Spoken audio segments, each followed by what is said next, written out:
Miss হবে না আপনার পছন্দের টিভি শো। দেখুন জি5 অ্যাপে একদম ফ্রি।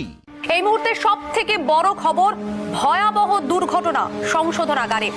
বিধ্বংসী আগুনে নিহত 2 কয়েদি। ঘটনাস্থলে ইতিমধ্যে দমকলের ইঞ্জিন পৌঁছে আগুন নিয়ন্ত্রণে আনে।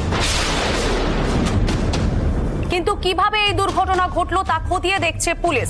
প্রাথমিকভাবে অনুমান করা হচ্ছে যে রান্নাঘর থেকেই এই আগুন ছড়িয়েছে। ঈশা যা মেয়ে, যেখানে যাবে সেখানে আগুন লাগিয়ে ছাড়বে। আমার তো মনে হয় এই ঘটনার পিছনে ঈশারই হাত আছে। আমারও কিন্তু তাই মনে হয়। নিশ্চয়ই ঈশা পালিয়ে যাওয়ার প্ল্যান করেছিল। ওর জন্য আরো 2 মানুষ মারা গেল।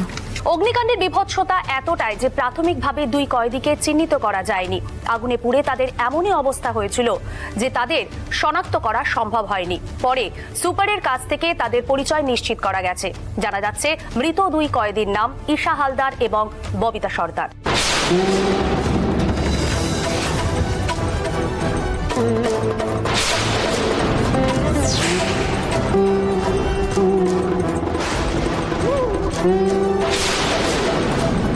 ঈশা কি বলছে?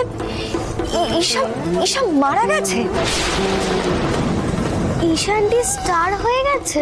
হ্যাঁ বাবা, ঈশা আন্টি স্টার হয়ে গেছে। কিন্তু এটা মানে সত্যি ঘটেছে এটা।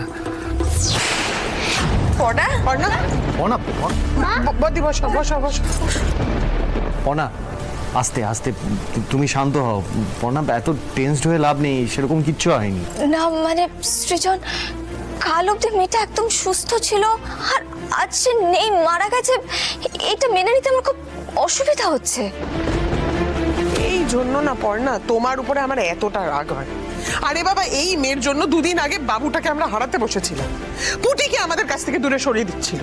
তোমাকেও তো কম জ্বালাতন করেনি ওই ঈশা। তাহলে আজকে ওর মরার খবর পেয়ে তোমার এত দরদ উঠছে কেন শুনি? মেজকাকে কিন্তু একদম ঠিক কথা বলেছে। ঈশা যা যা অন্যায় করেছে, এত মানুষের ক্ষতি করেছে, ভগবান ওকে একদম ঠিক শাস্তি দিয়েছে। ঈশার খবরটা শোনার পর থেকে তুমি কেমন আনমনা হয়ে আছো। ঈশার ব্যাপারটা বারবার তোমাকে হন্ট করছে না? ওটা নিয়ে ভাবছো, তাই তো? হ্যাঁ সৃজন, আমি না নানান কাজে নিজেকে ব্যস্ত রাখার চেষ্টা করছি জানো, কিন্তু তাও এই ঘটনাটা কিছুতেই মাথা থেকে বার করতে পারছি না। পর্ণা, ঈশা আর ঈশার থ্রেট তোমার নিঃশ্বাসের সঙ্গে জুড়ে গেছিল, আর সেই জন্যই তোমার এটা মেনে নিতে অসুবিধা হচ্ছে। কিন্তু সত্যিকারের মতো ঈশার চ্যাপ্টার ক্লোজড হয়ে গেছে। হ্যাঁ পর্ণা, আমরা আমাদের জীবনের সব থেকে বড় বিপদ থেকে মুক্তি পেয়েছি, নিস্তার পেয়েছি। ব্যাপারটা এইভাবে ভাবো না।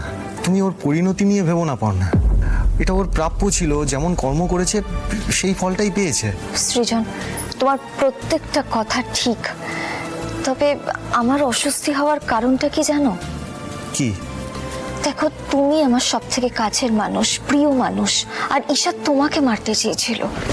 তাই আমার চোখে তো ঈশার থেকে বড় অপরাধী আর কেউ হতেই পারে না।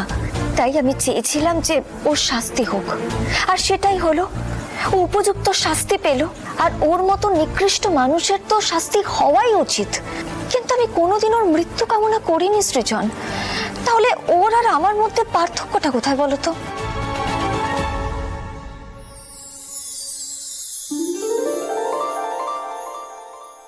জি5 ডাউনলোড করুন আর সব এপিসোড দেখুন একদম ফ্রি।